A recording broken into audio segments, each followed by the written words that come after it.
شیعوں نے سلسلہ امامت گڑھ لیا جس کے تحت رسول خدا کے بعد 12 اماموں کا ہونا طے ہوا۔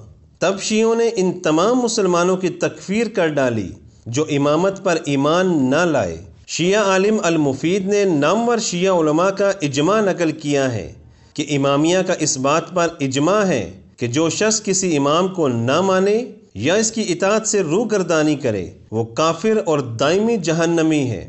ایسا شخص ناپاک کافر ہے، اس کا خون اور مال حلال ہے۔ شیعوں کو جب قرآن مجید سے امامت کے متعلق کوئی آیت نہ ملی تو انہوں نے انبیاء کرام کی گستاخی اور توہین کا رویہ اپنایا، انبیاء کرام کی تکفیر اور ان کی توہین کا ارتکاب کیا۔ کہتے ہیں حضرت آدم علیہ السلام نے جنت کے درخت کا پھل اس لیے کھایا کیونکہ انہوں نے ولایت علی کا انکار کیا تھا۔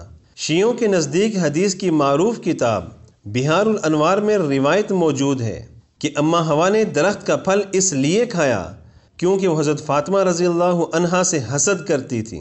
حضرت ابراہیم علیہ السلام کو آگ میں اس لیے ڈالا گیا چونکہ انہوں نے ولایت علی کا انکار کیا تھا۔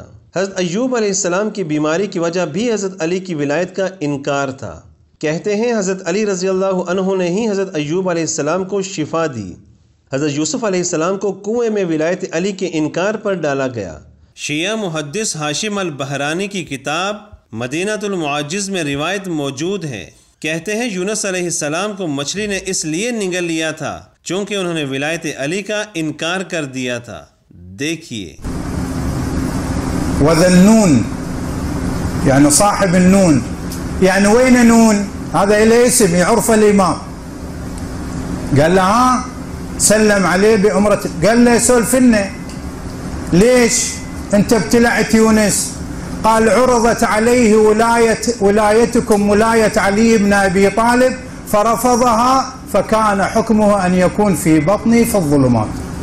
انبیاء کی توہین، رسول پاک کی ازواج مطہرات کی تکفیر، اصحاب رسول کی تکفیر، قرآن کی تحریف اور مسلمانوں کی تکفیر، ان سب کے بعد شیعوں نے ابلیس کی مدح سرائی اور تعریف شروع کر دی۔ کہتے ہیں ابلیس کو حضرت علی رضی اللہ عنہ کے سامنے پیش کیا گیا۔ حضرت علی رضی اللہ عنہ نے ابلیس کو قتل کرنا چاہا۔ ابلیس نے کہا یا ابا الحسن ایسا مت کیجئے، مجھے روز قیامت تک مہلت دی گئی ہے۔ اے علی اللہ کی قسم میں تجھ سے بہت محبت کرتا ہوں۔ شیعہ عالم واسق شمری اس پر تبصرہ کرتے ہوئے کہتا ہے کہ ابلیس نے سچ بولا، اللہ کی قسم ابلیس حضرت علی رضی اللہ عنہ سے محبت کرتا تھا۔ ابلیس فرشتوں میں سے تھا، علی سے محبت کی وجہ سے اسے بلند مقام ملا تھا۔ وہ سچا ہے، وہ علی سے محبت کرتا ہے۔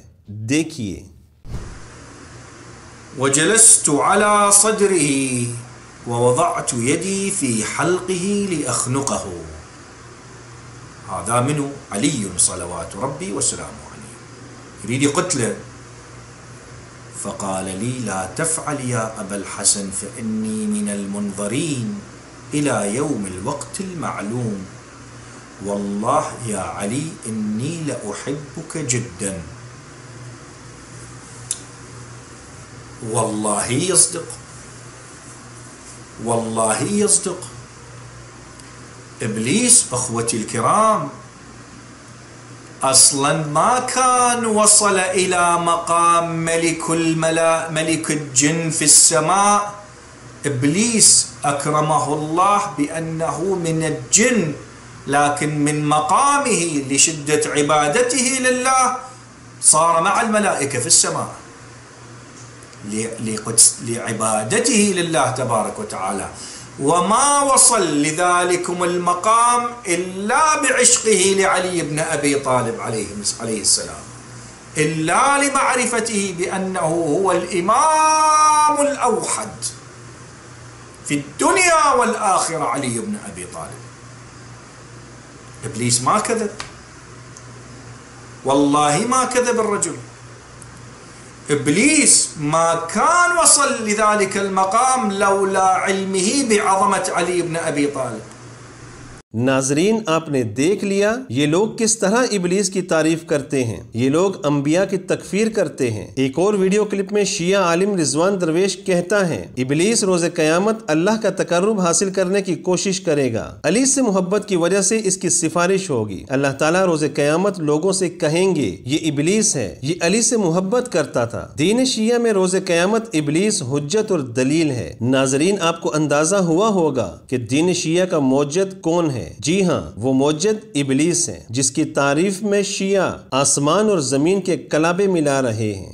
ألا يا شيعة الدنيا فيقوا ذروا أهل العمائم والملالي فهم والله قادة كل شر تسير بكم إلى حد الحذال